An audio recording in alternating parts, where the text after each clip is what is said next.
The Power of Progression podcast. I have a special guest for you today.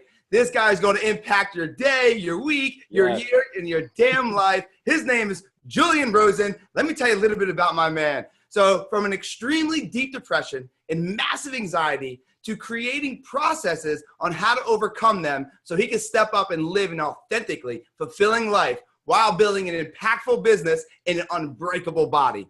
Julian is a coach, entrepreneur, and a thought leader who helps purpose-driven men and women move past their anxieties and feeling overwhelmed, which is holding them back from building successful and impactful lives. With his platform, The Fearless Life Project, Julian shares the powerful tools and strategies on how he overcame it and how you could do the same. My man himself, Julian Rosen, what is going on? And welcome to the show. Dude, what an intro. I'm ready to just start flipping cars. Let's do it. Woo, I need that to be my alarm clock, dude. Yes.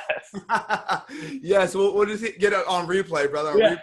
Yeah, they'll fire you. That's actually a good thing. Maybe we can go ahead and make an app around that, right? Right. We could just do intros for people and create an app around it so they wake up empowered about their own abilities. Yeah, it's free to download, but you got to insert some money if you want to turn up the intensity. Yes, exactly. It depends on what state you want us to do it in. Then you got to go and deposit it. It's like a vending machine. You know what I mean? Exactly. So you got to continually do it.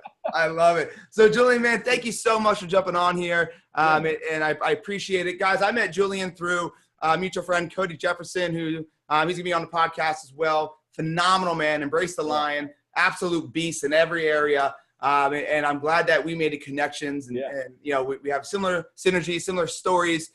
So welcome to the show, man. How is everything? Dude, everything's going well. I think I shared with you a little before we hopped on. I'm putting some finishing touches on my wedding here coming up in a couple months. So just transportation, just little logistical thing, like the unsexy side of wedding planning. So I'm getting that done. But man, there are absolutely no complaints on my end, just in terms of what I wake up and I get to do every day. Man, I just never ceases to humble me at how happy I am with all this stuff, all this shit that's going on. And so it's this constant game of okay, what's on my to-do list? And at the same time in the background, all of this is awesome. You're choosing to address all of this, right? So it's yes, awareness is at an all-time high, but I'm just having a blast, dude. I love it. And so you're getting married. So you live right now where? In San Fran? Yes, right now I'm in California, but my fiance is a travel nurse. So we actually relocate every 3 to 4 months. So we're getting married in Florida.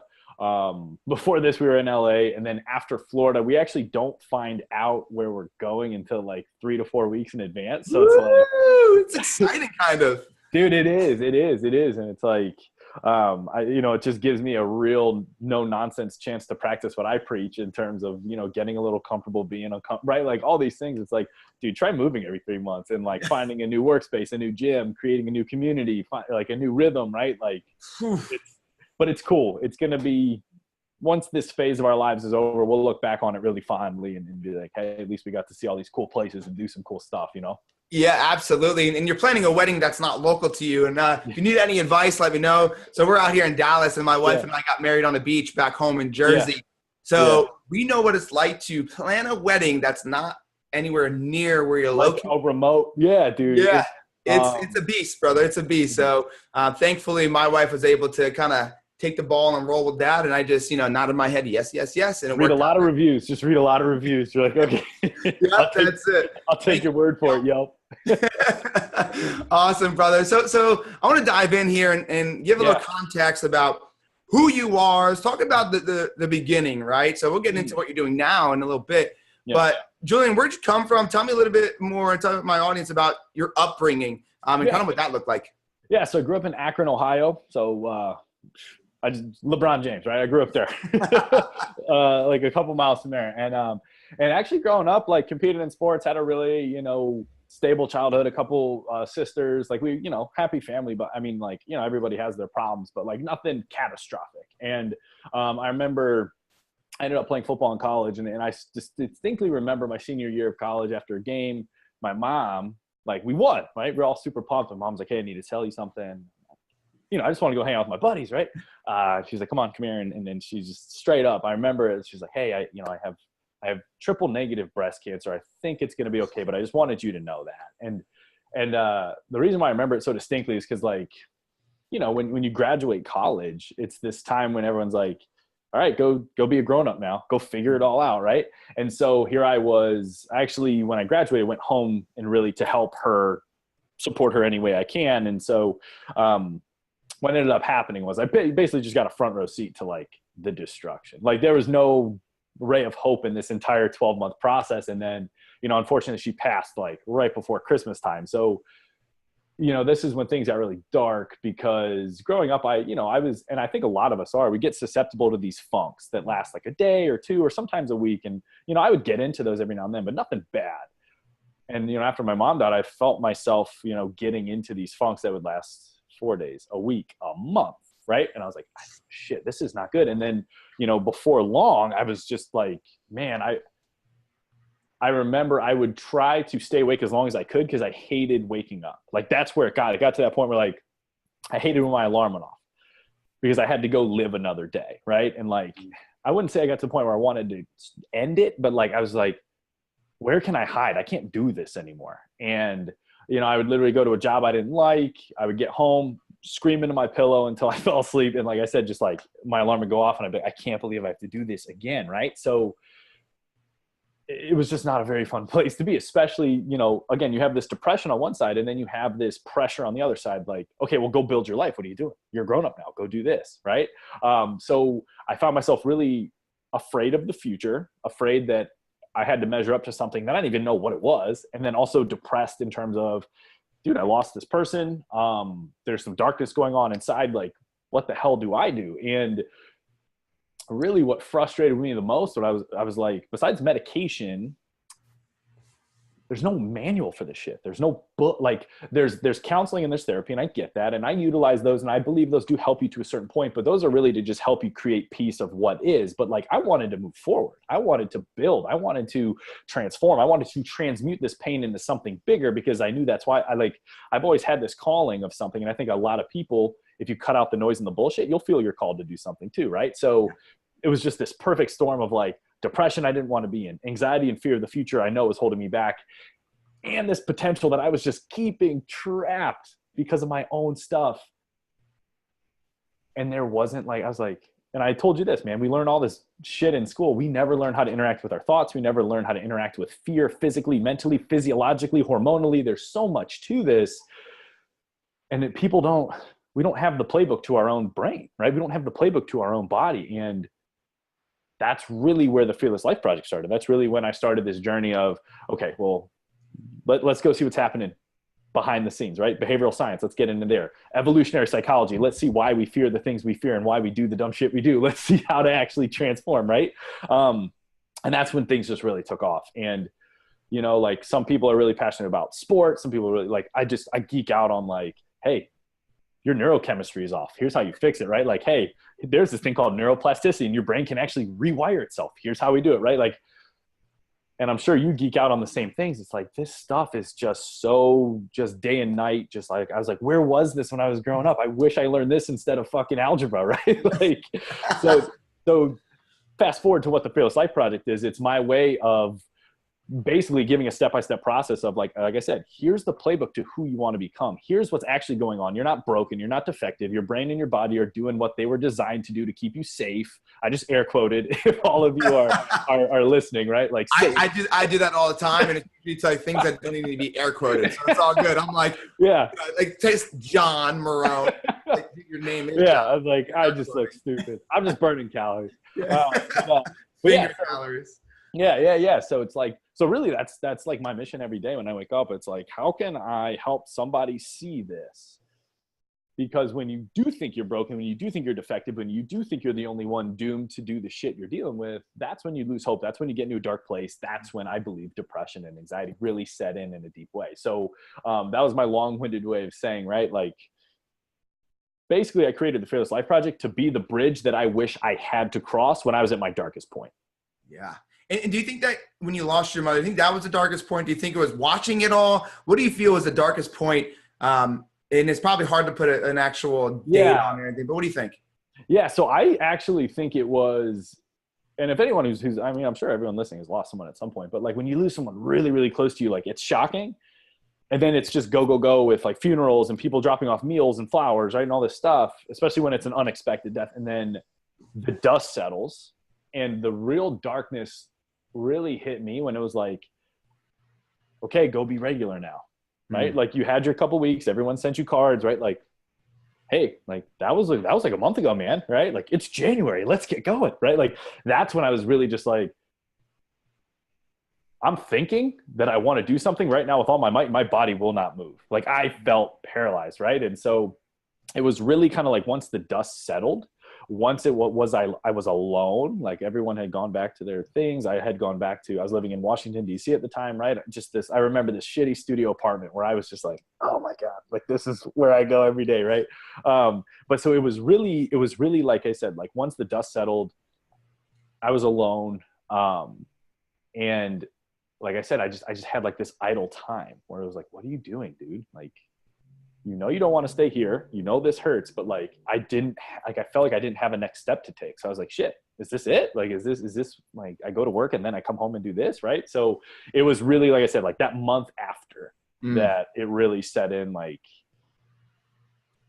there's something to do here. I don't know what it is. And that's frustrating, but like, I knew there was a step to take, but I couldn't see it. You know what I mean? And what was the first step you took? What was the first thing? Because I think people listening to this, man, whether they lost somebody, they just lost, confidence or faith in themselves, they have a void, right? They have a void, and I want to be able to help that void. I want you to be able to give them value. So if they're sitting there in that position right now, what can they do as the first step? Yeah, so it's kind of a two-part one step and so this is why I always say it was like a gift and a curse that I was like literally isolated away from my friends and family, alone living in a studio apartment, because I firmly believe that if I was surrounded by family or if I had a bunch of roommates and stuff, I would have hid behind noise and distractions. I would have numbed myself. I would have, got lost in gossip, sports, happy hour, whatever. So as much as it hurts, as much as it stings, you've got to cut out the noise, because sometimes we hide behind the clutter. Sometimes we hide behind the noise. And so really the first thing I did was just like, man, sit in silence. And as crazy as that sounds, as painful as that sounds, and like stoic as that sounds, right? Like it was such a huge, huge, huge eye opener for me, because I think a lot of people, they will, when given the choice between sitting with pain, which is what's needed for clarity, or jumping into distractions, they will choose distractions all day, I think. Yes. I love that. And again, it's that human tendency to seek comfort and avoid discomfort, right? But if you can just, like I said, revert, like if you can hijack that human tendency and just force yourself to sit alone in silence for just a little bit, man. I mean, that was just the step I needed to really, really understand that I was not happy where I was, and nothing was going to change if nothing changed. Right. So, you just got to feel it. You just got to feel that sting sometimes. And then the second thing I did was, really start to, and this is where, and I think mindfulness gets a little woo-wooey. I don't think it does. I think it gets labeled as woo-wooey. When you think about mindfulness, though, it's just the opposite of living mindlessly, right? So it's like, why are you doing what you're doing, right? Like, be conscious. What the hell are you doing? You're choosing this. What are you doing? So when I really started to read and really meditate on mindfulness, meaning just like, you're aware, live aware, don't live on autopilot. That's when I really started to create a little space between who I was and what I was experiencing, right? I was not depression. I was a dude experiencing the symptoms, the sensations associated with depression, right? Like, I think so many people glob on to these identities and they're like, I'm depressed. Therefore, I think, talk, walk, treat each other, right? I am depression. Or I'm lost. I don't know what I'm doing with my life, right? Like, that's who I am. They wear that identity. And it's like, literally, like, they put it on in the morning and then like they wear it throughout the day. When in reality, no, you're not. You're a limitless creator. You are this thing, almost like, again, the sky versus the weather, right? Like, you are this eternal badass thing. You just are experiencing temporary sensations that you're identifying as depression or being lost and frustrated, right? So it was those two things where, again, just creating a little bit of space between who I am and what I was experiencing, what I was observing, changed everything, right? Because in that space, that's when I could really actually start to move around.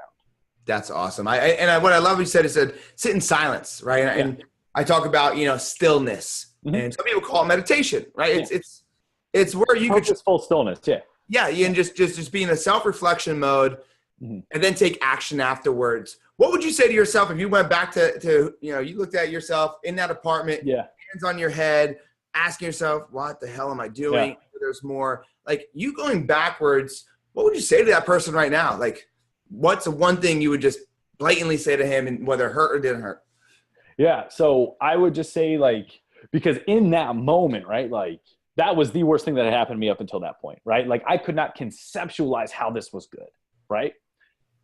And I would tell myself this. I wish I had just, like, again, just some, like, alarm that every hour told me this. Like, life would never intentionally up and fuck you like that, ever. I don't care how bad it is, right? Like, it would never just single you out and bully you to be an asshole. Life would not do that to you.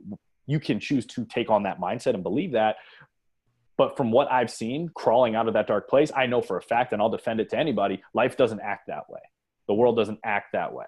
And so I just put a hand on my shoulder and be like, you made, like, it's almost like being in, like, super duper fog, right? Just like, I can't see shit. And then just someone on the other side of the fog being like, dude, don't worry. Like, it's really clear over here. Just, I know you can't even conceptualize that it's clear, but it's totally clear. Don't freak out, right? But if you're the person in the fog, you're like, all I see is fog, right? So so if someone right now metaphorically is in that fog, like, you're hearing me talk and you're like, oh, great, dude, like, you did it, but you're different than me. Like, your life is different than mine. I would tell you, like, nothing you're going through right now is on accident.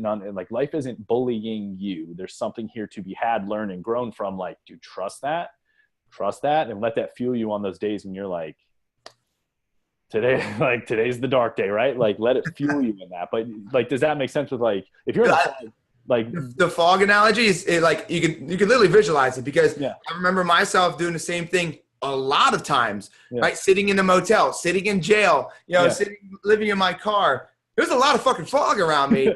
And like you said, if there was just somebody who'd be like, dude, like, it's all good. Like, right here, there's an opportunity here, like, find it and then, like, move on past it. And you know what? There probably was, right, man? I mean, I'm sure there's people saying that, but any of our listeners listening to this, there's probably people telling you that. And you're just not having your eyes up and willing to hear it, because it's much easier to be a victim than to be a victor. And now let's talk about that. I think that a lot of people are victims out there. They're taking their circumstances and they're using as victimization from there.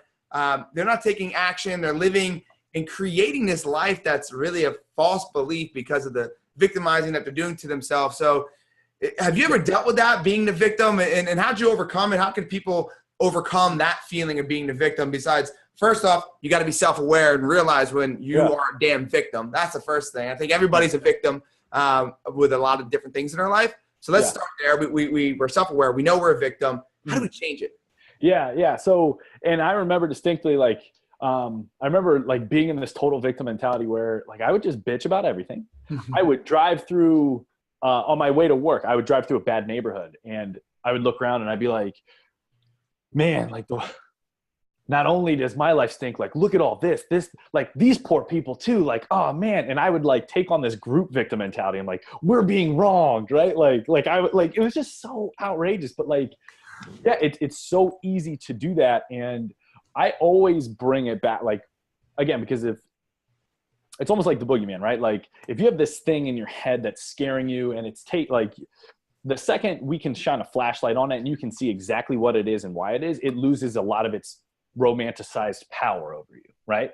And so a lot of times I'll tell people, like, what you're experiencing, like, this victimhood mentality, right? Like, any feeling we feel is the result of a scientific chemical reaction happening in our body, right? We think a certain thing, and then our brain releases certain neurotransmitters and hormones and chemicals, so we actually have a feeling, right? And so, like, we actually physically, chemically get addicted to that victim mentality. And the reason why we like it is because we are wired, right, to avoid uncertainty. Because as cavemen and cavewomen, that helped keep us alive, right? So, like, evolutionarily, we evolved to avoid uncertainty. So when you play the victim card, even if it keeps you stuck, even if it makes life miserable, there's certainty there, right? What's going to happen? You're going to be pissed off. People may feel sorry for you, and you're off the hook. If you're the victim, you're right. You don't have to go boldly march forward and create something. Even if you're unhappy, you have certainty, right? So many people latch onto it because A, it gives us that fix, right? Like that chemical fix. But B, there's certainty there. Even if it's certainty that we hate, our subconscious brain's like, Yeah, but it's a sure thing. We love a sure thing. Like, let's be the victim today. We know exactly what we're getting and we want that certainty. Whereas the second you ditch that, the second you embrace your role as a creator, nothing's off limits to you, which you and I, using our grown-up conscious brains, can say, great. But again, our subconscious little primitive brains are like, even if it's good uncertainty, like that shit's scary, right? So it's really, if you can see what's going on behind the scenes of your own brain, you can see how silly some of this internal dialogue is. And then that frees you up to actually take the goal-oriented action. You know what I mean? Yes. A little sneak peek behind the curtain. Yeah. So what about negative influences though, bro? Because like, you're a victim, and then honestly, negative influences kind of makes it okay to be the victim. Oh yeah. There's negative influences. When I talk about that, I talk about people, places, things, right? People, places, environment. Yeah. And they're all around us. Uh-huh. How would you say, if you had a client come up to you, be like, man, I just people dragging me down, my wife's watching this TV show and I think it's affecting me. Like, what's the best way to eliminate all these negative influences? Because we know it's not benefiting us. Yeah. So a lot of it is, so I have my client, like when I work with someone, like lifestyle modification is one of the first things, because we got to, like, your brain wants chaos. Chaos wants more chaos, right? So like, dude, your phone, like some smart person or people have been paid millions of dollars to make that thing as addicting and as basically to appeal to that fight or flight response within your brain, right? So like your phone, all the updates, all that instant gratification, all those little dopamine hits, right? Like,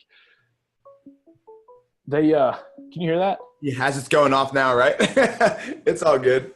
Sorry about that. It's probably calling through your computer. I literally turned off everything. They're just coming in everywhere. Hey, It's not a damn coincidence that we're talking about the phone, and all of a sudden you shut it off on the phone and it starts ringing. Yeah. So, Big brother. Always listening. Google Home, wherever you are. But yeah, so like your phone is just like, we voluntarily give this thing just like front row access to our brains, right? And so again, if somebody's pissed off, they're going to post that they're pissed off, and then you're going to see that they're pissed off. And then again, that like, even if it's like a millimeter, it still takes up room in that brain, right? And it takes up room in that brain, and that pushes out something potentially positive, right? So like, I would say really become aware and take ownership of what you're allowing to have just direct access to your brain, right? So what are you listening to on the radio, right? Like, why? Do you just like not being alone in silence? Okay, well, maybe there's an underlying problem there. Why don't you put on a podcast? If they're listening to this, they know about podcasts, right?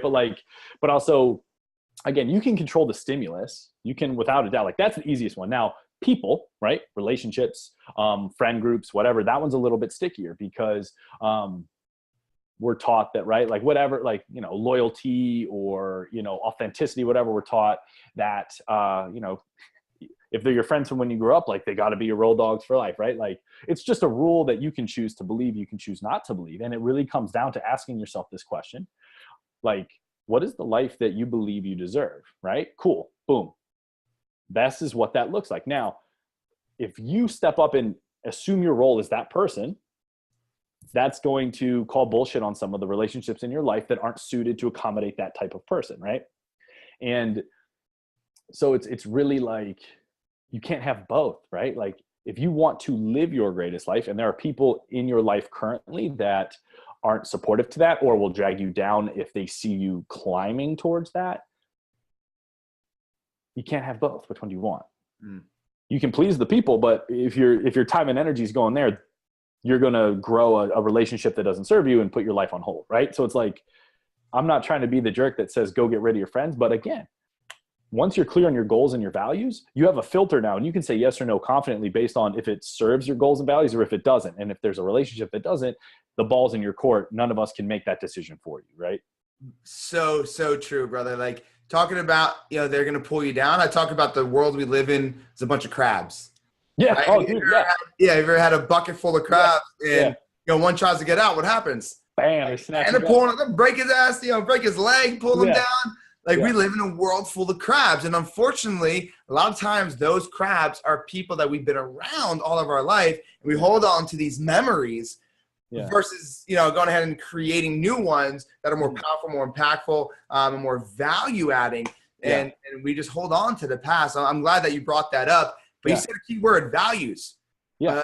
Huge believer in core values for businesses and for people. It's the way us as successful people, it's how we make decisions quick. We run it through our value filter. If the filter. If it's our business, we have certain values for that. If it's our personal life, we have these values, and that's how we create quick decisions. What are some of your values, brother? I mean, I know from talking to you, but tell the audience, give them like your top 3 core values that helps you make a decision much quicker and make it a more positive, basically, decision in the end because it ran through that core value system. Yeah. So really right away and I do this almost quarterly, and it usually looks the same each quarter, but I just need to reaffirm it. Like, my authentic version of success is all that matters, right? I don't care what Grant Cardone says success has to look like. I don't care what Tony Robbins says it has to look like. I don't care what anybody else has. Like, I don't care what car you drive, right? Like, my authentic version of happiness is all that matters, right? And I have, like, I'm not going to go through it now, but like, I have it all drawn out, like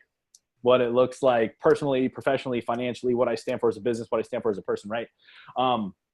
And so this is important for a lot of people because you'll have times when this generic form of success will try to jam in and kind of like tug of war, and your authentic version of success is going to be like, you're going to know it because it's not going to feel right. Right. So if things don't align with that, it's a hard no. It's just difficult sometimes because you're like, well, the generic version looks cool and people will approve of it. Right. So, but yeah, so like some of that, what it looks like to me is like social media off by 4 p.m. Pacific time, right? Like, I don't care if I'm missing out on potential lead. Like, no, because it screws with my brain if I'm on it too long. It takes time away from my fiance. I have 2 new nieces and nephews that I need to FaceTime, right? Like, so that's just a non-negotiable value. Another one is fitness, and not because I'm some meathead, but because like, it saved my life when I was in depression, right? Like, that was one of the things that really propelled me forward and really elevated my emotional state. But also I know, like, if it comes down to like, oh, I could go write copy for an hour and get ready for some posts of the future, or no, man, I said I was going to go to the gym at 5 and I'm meeting someone there. Like, that is just such a non-negotiable, easy, hard no to the one and hard yes to the other. And then if there are a lot of people right now listening to this that are in transition, like, the sooner you can master this, the better. And I remember, I don't want to call them crabs, but before I moved and really went mobile with my life, I was living with a couple buddies and they're great guys. But I remember on Friday nights, they're like, dude, we go out and drink. It's Friday. That's what we do. And I was like, well, yeah, I'm working a full-time job and I'm building a side business. Saturday's a big side business day for me. I can't do this anymore. Right. And like, once I established my professional growth in this business because it was creating the impact that made me feel good. Right. I was like, again, the both cannot, they can't coexist. So that became a hard no to going out on Friday so that I could get up, meditate, journal, and get some amazing shit done with my business on Saturday. Right. So it's like, your values are evolving as you evolve, but like, that feeling inside is never wrong. So that feeling when you say yes to something you don't want to, and you're like, you want to punch yourself in the face, like, your values have just been tread upon. Right. Like, so, even if you can't verbalize your values and write them in stone, your body will let you know when you're honoring them or when you're telling them to piss off. You'll feel it. Yeah. I think we've all had it to where, we'll say something. We're like, yeah, I'll meet you out for dinner. Then you're like, oh shit, I really don't, I don't want to. It's not that you don't want to. Your gut is telling you that person, those things, whatever, don't align with it. But then you have that self-conscious of like, oh, well, you know what? You got to be loyal, right? You got to be loyal and stick to. So it's that battle. It's that battle that, like you said, we got to master as quick as possible. First step, though, is understanding what are those values so you can absolutely have a little bit of a non-negotiable fine line and to make those decisions faster. And guess what, guys? You're never going to be 100% on those values. I think there's always going to be a teeter-totter because your values will change with events and things that happen to your life. And then we have lapse of judgment. We're human, right? So we have lapse of judgment. It happens. Someone's perfect. So don't try to be, but that's how you filter out decisions. You said authentic. I talked about it in my intro to you. We talked about it yesterday about authentic people. Authentic coaches, authentic business owners. Like, do you feel like right now there's a heavy trafficked area of coaches and people out there that are really unauthentic? And kind of give me your insight on that. I like picking your brain about this because it's huge.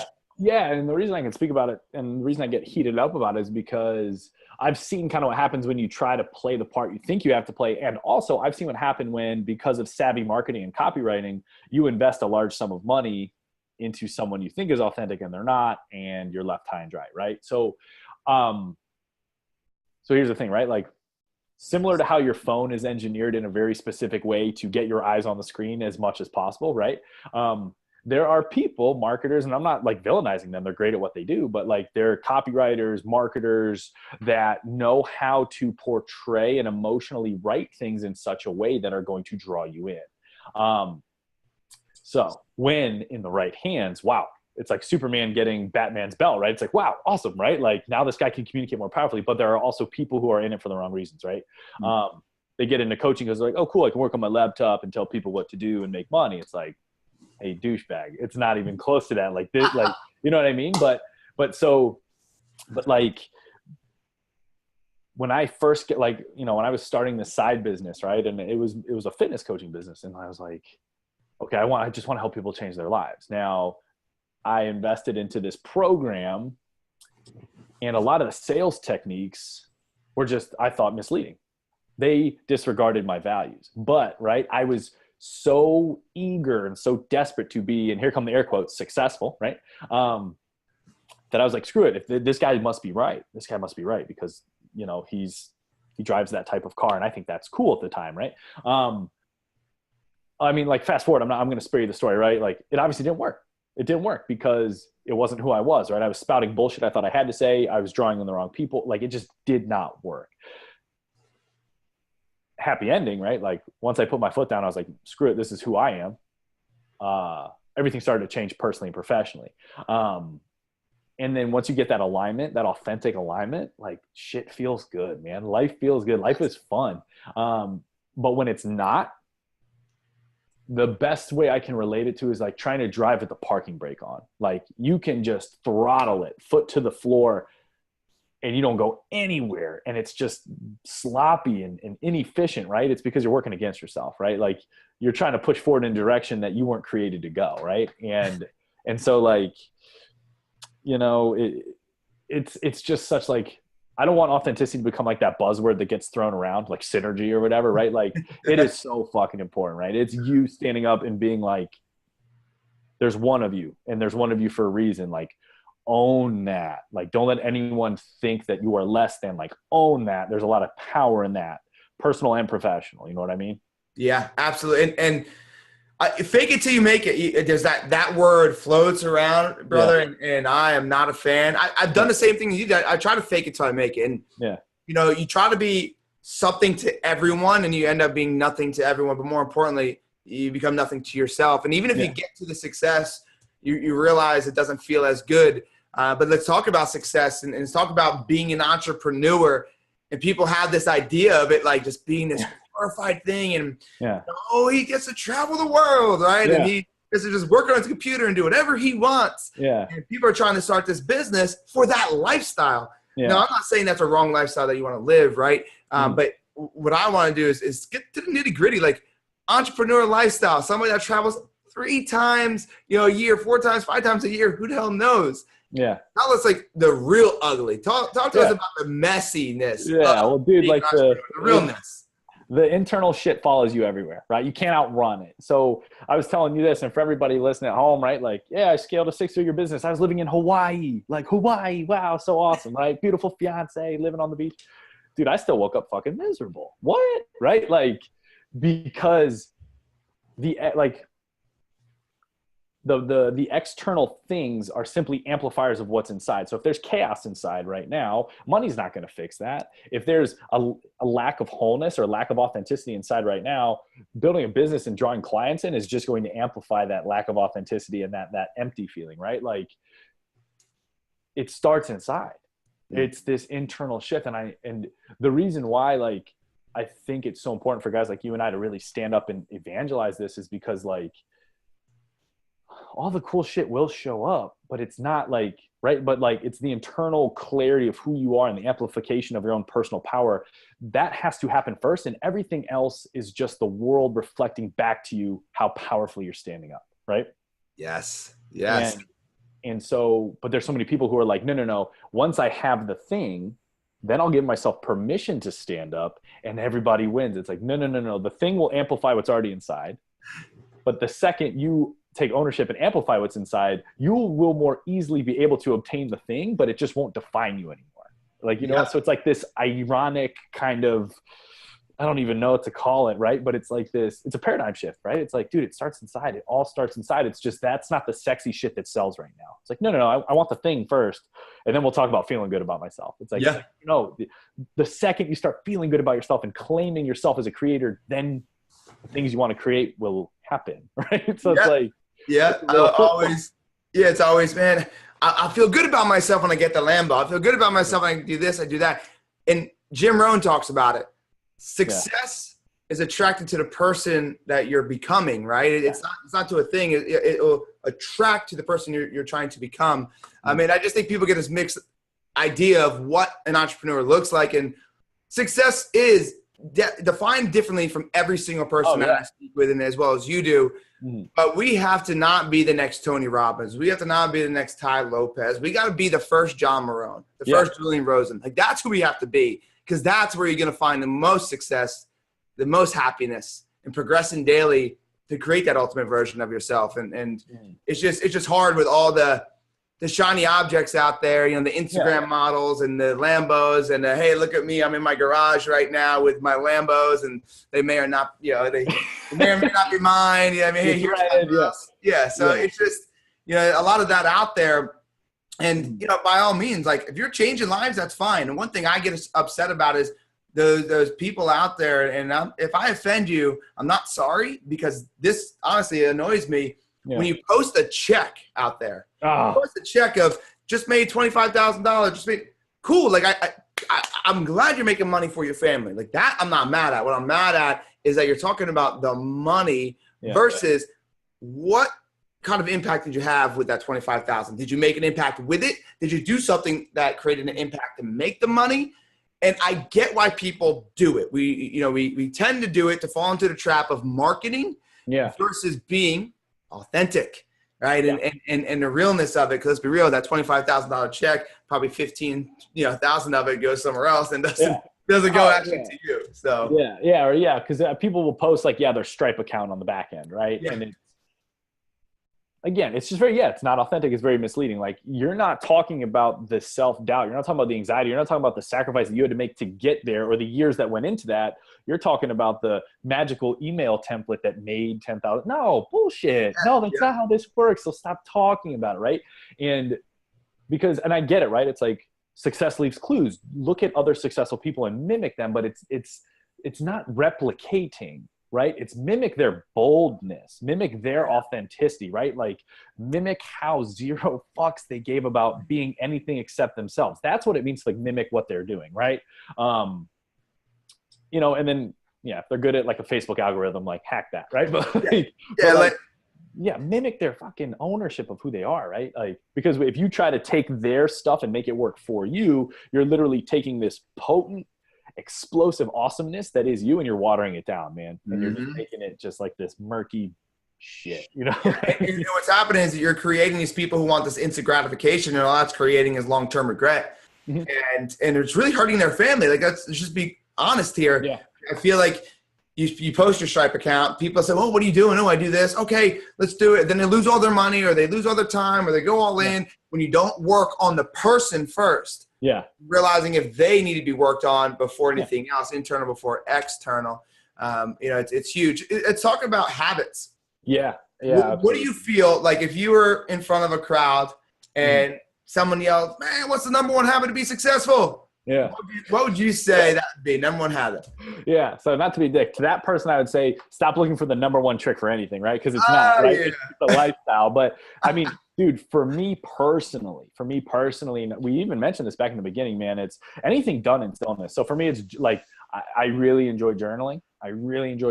Simply because, I mean, I don't know the hard numbers, but you can think at like 10,000 words a minute. You can talk at a couple hundred, but like, when it comes to writing with your hand, it forces things to actually slow down. It forces you to actually formulate in coherent things what you're feeling. And then once you see it on paper, you can read it and see how either coherent it is or how fucking crazy it is, right? But like, being in stillness, being in silence, and journaling, whether it's gratitude journaling, whether it's man, just like sometimes I just journal conversations to myself. Just like, I'm like, if it won't stop up in my head, I'll just write down. So I can just kind of decipher what is there value here, or is it just me having a crazy noisy day. Right. But journaling is big. And then like, man, I know you asked for one, but like just reading good stuff, dude. Like it just exposes you to like creates new neurons in your head, all this beautiful stuff. But like, man, we don't know shit, right? Like grab a book and just expand, right? But those two, when done in purposeful silence, are just like, that's brilliant. Yeah. I love that. And we don't know shit. I mean, it's true. Like you don't know what you don't know, man. And you got to pick up a book. And I think I could attest, whenever I'm feeling in a slump, I can always go back to two things usually, right? One is I'm not living and dying by my calendar. Yeah. And two is my personal development has either slowed down or stopped. Mm-hmm. That's when then it's easy, right? Like then it's like, oh shit, okay, let me get back on track with just these two things. Yeah. But you got to first start with those two things, having a calendar and being able to have some personal development time. Mm-hmm. And what I want to do is I want to say 4 words to you, and I want you to tell me on top of your head what you think immediately. Okay, let's get a little peek behind the brain again. Okay, all right. So you ready? Yeah, let's do it. Failure. Necessary. Fear. Necessary. Success. Authentic. Hustle. Overrated. I'm in agreement with all those. And now I don't know. I should have done a buzzer noise because you said the same word for 2, but I didn't establish the ground rules yet. So it's all. What about goals, man? That's you've obviously set some goals and you've reached them. Building a great business on why I live in there, even though you were internally not right. Mm-hmm. But what are some of your best practices for goal setting, right? Goal declaring, and then attaining those goals? Yeah. So like, I try to get as like root level as possible with my goals. So like, if I have a financial goal, cool, that's a number.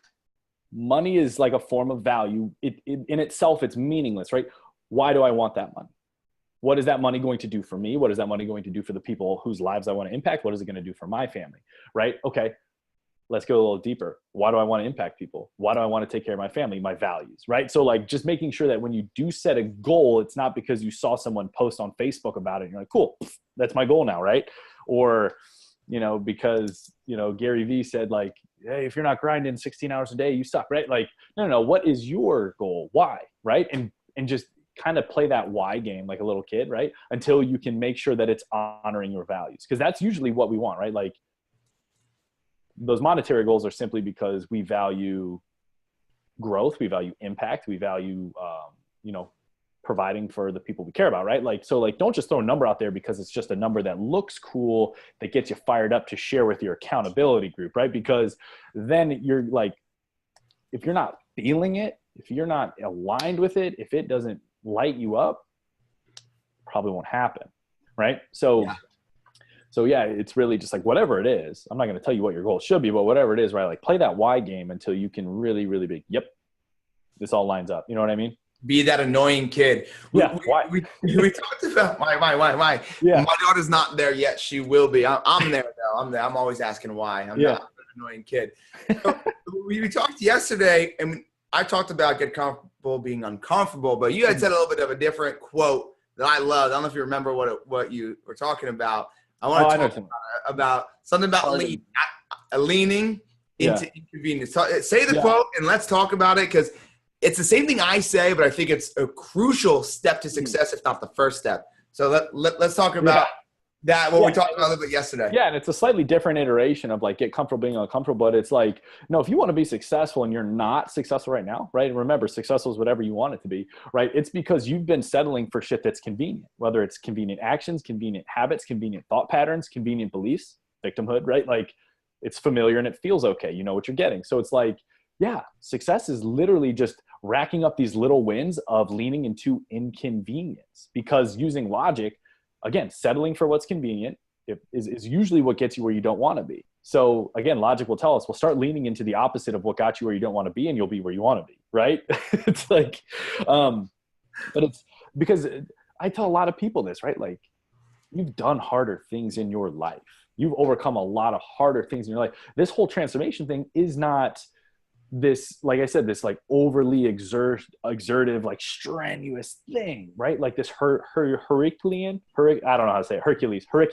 You know what I'm trying to say? It right? doesn't matter. They get it. Yeah. It's these little micro wins, dude. Like that just start to chip away at the old you. And as you chip away at the old you, the real you can boldly just step into it and shatter that shit. And like, so it's like, it's going to be a little inconvenient. It's not always going to be this big, hard knockout punch. It's just choosing what you want most over what is most convenient there, right? And like, you add that up, compound interest, you get rolling, snowball effect, and you may not notice it in a day or 2 days, but 30 days, 90 days, a year, you won't recognize your life in an amazing way, right? It's just slowly leaning into these inconvenient things over and over and over again. And you'll see that there's really nothing icky about it. Yes, guys. Lean into inconvenience. Bombs are being dropped. The pen's better be moving on those papers. Man, thank you so much. We got a few more minutes here. What I really want to know is, at the end of the day, we all go up to heaven, right? And we see this man or this woman, whomever we believe in, God, whoever it might be. What do you want him or her to say to you at the end of the day? Yeah, so I want, we'll just say it, right? I want it to say, like, I'm glad you realized you had it all along. Ah, yes. Glad you realized. Yes, that is awesome. Because that means to me that, I had that shift. And then life was what I wanted it to be, right? So they're patting me on the back saying, like, yo, way to go. Like, you realize what I want everybody to realize. Yes. I love that, brother. Thank you for sharing that. That's sometimes goes deep and makes you think a little bit. I always talk about the most important part of your grave, right? You have the year you're born. Yeah. And then you have the year you die. Yeah. The most important part is that fucking dash, man, that dash. Yeah. And it's what you do with that dash that matters most. And from that dash, the man or the woman upstairs, they're definitely going to tell you something. And, I'm glad you realized you had it all along. That's a good one. That's a good one. So this is the point in time of the show where if these people aren't taking notes, they're crazy. We're going to get the pen and paper because this whole show is based off of progression, right? Yeah. And being better today than they were yesterday so they can design the life they've always wanted to live.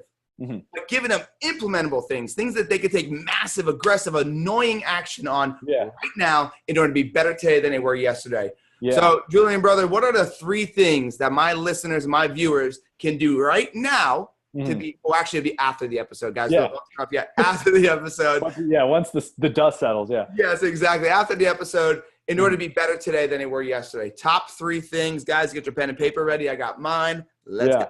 So top 3 things. So here it is, right? Because I just want you to leave with one big thing. I'm going to give you 3 mini steps that add up into one massive fucking ball of value that's going to have an impact. So step 1, right? Grab a pen, grab a paper, and turn off all the noise. Turn off all the distractions. Close the door. It's just you, right?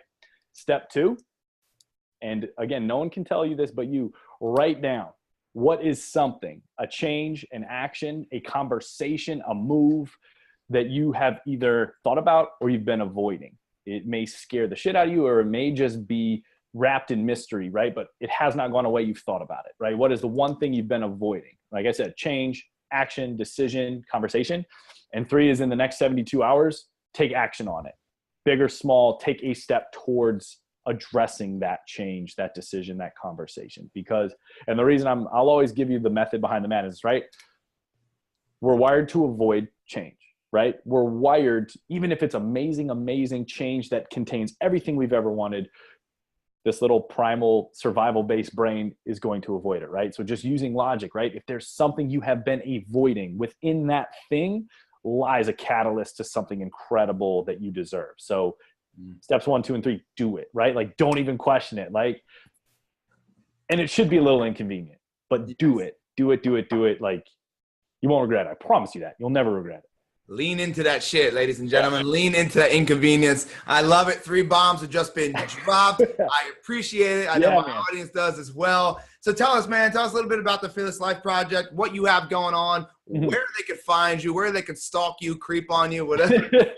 Yeah. You'll get lots of pictures of my dog, myself, and my fiance. Yeah, so the Fearless Life Project, like I said, is that platform. It is that it's a system where once you come in, you will get armed with the tools, the steps, the strategies to understand what's going on behind the scenes with your body and your mind. So you understand why you're stuck, why you're doing some of the shit that isn't serving you, but also the framework with which to replace those with more empowering habits and actions so that you can craft your vision and move towards it consistently, right? So it's like, hey, you're not broken. Your brain is doing what the human brain does. Here's how to rewire it. Here's how to reprogram your body step by step by step. So whether it's, obviously one-on-one coaching or group coaching or just jumping into my Facebook group and digesting the daily value and tidbits there, right? Like just immersing your subconscious in it, immersing your brain in it is the best thing to do. So the website is the-flp.com. And then on Facebook, if you just search Julian Rosen, I'm the only bald dude with tattoos named Julian Rosen. And then Instagram is Julian_Fearless Life. So between the website, Facebook, and the Instagram, it's daily content, daily value, and like I said, some fun shit mixed in too, because we don't want to take this thing too seriously. So, but yeah, those are the three main places where I'm putting out all the good stuff. Perfect, brother. Perfect. And guys, let me tell you real quick how he made his introduction to me. So Cody and I were talking, and Cody's gonna be coming on the show, and I get this email, and in the title, in the headline, in the subject line, it says "Depression, Tattoo, Cody Jefferson." I was like, "What the hell? This is an amazing title." Let me ask you though, did you think of that yourself? Yeah, dude, that's my inner marketer. I was like, what would get this man to open this? Yeah, that's shy. So take a piece of that little bit of content I just gave you guys, and realize that he got me to open it just by a simple subject line like that, funny but authentic as shit. Yeah, that's why you guys need to follow him, because little things like that, little things like that could just make a huge difference. I talk about it all the time. Small hinges that open big doors. 100%. Right? And that's what it's about, man. And it was when I opened that email, I was like, what the hell is this? Like, I gotta open it. So I gotta open it. And it sticks out all the time. Like, I legit, brother, like I could see it like randomly. Yeah. Like it's just good marketing tactic. Guys, go follow my man Julian. Make sure you follow him on all social media platforms. Go look at the Fearless Life Project. If you have any questions, make sure you reach out to him. Oh, yeah. Happy to hear from you guys. Yeah, open book and vulnerable and authentic. He'll tell you if he can help you, how he can help you. And really just get engraved in his movement, get engraved in what he's doing, and just really follow him and do what he said, right? I mean, like those three things he talked about, if you just do one of them that we talked about throughout the whole show, your life would be better today than it was yesterday. But make sure you go follow my man Julian. Make sure you get obsessed with his content, and make sure you creep on his pictures of him and his dog and everything else. Dude, I need to say one thing though. Yeah. I just want to I'm not wearing one, but throw my hat off to you, because in this coaching game, right? Like so many people take on this attitude of competition, right? Like don't follow his stuff, only my stuff, right? Like, so dude, it's all about that community, right? It's all about knowing that like the way I can impact someone is going to be different from your way. And that's a good thing. So I think, dude, just keep on doing exactly what you're doing too, because the listeners need it, people need it. And again, authentic community is what's going to move people forward at a massive level, not this lack-minded competition bullshit. So listen back. Yeah. Take my stuff in, but keep simultaneously getting John's stuff, because there's no such thing as too much good content. Yeah, and honestly, brother, I don't think this is gonna be the last time we work together. No way. I don't think so. So there may be something working in behind the scenes that we may be discussing. So there's definitely a bigger opportunity for us to impact more people as a team. So who knows what that looks like? But I'm a fan of yours. But you want to leave anything with them, brother? Like any last words you want to leave with the audience?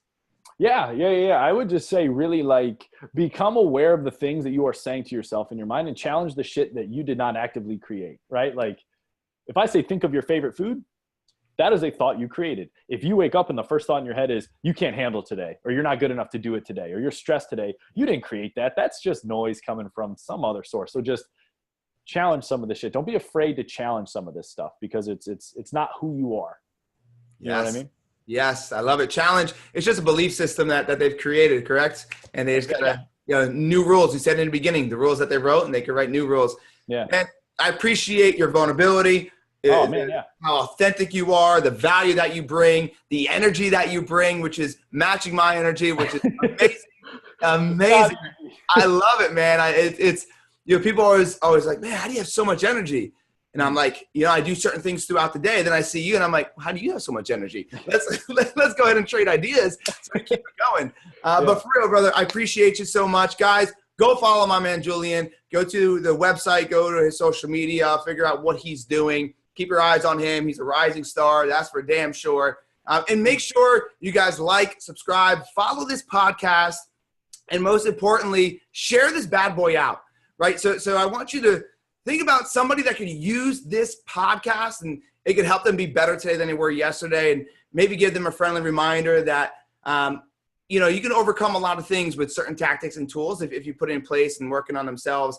So send this out to somebody that can get value from it. But definitely like, subscribe, and write a review. Don't write it about me. I always talk about it. Write it about Julian. Like, put in a review, like an aha that Julian gave you. An aha that he had given you that you're going to take action on that's going to change your life and help you design the life you've always wanted to live. So like, subscribe, write the review, send this bad boy out. Don't forget to follow me at Real John Marone on all social media platforms. And then make sure you go to my website if you have any questions, johnmarone.com. But other than that, man, it was a pleasure, a blast, and I'm stoked to build a long-lasting relationship with you. Yeah. And it's going to be a fun ride, and we are going to be meeting up face-to-face very, very soon. Oh, dude, for sure. And I'm stoked about it. So, hey, man, depression, tattoos, Cody Jefferson, that email, all worth it. It all started there, man. Yes, it all started there. We'll remember that email forever. Oh, dude, yeah. Yeah, so, guys, once again, go follow him. Send this podcast out. And make sure you take action on something he said today. Yes. Do it now, do it now, do it now, do it now. Don't let the law of diminishing intent creep its way in, which is the longer you wait to do something, the less likely you are to do it. So make sure you do it now. Change your life, change your future, change your family's future. And other than that, I'm going to see you guys next Tuesday and keep creating the ultimate version of you. Let's go.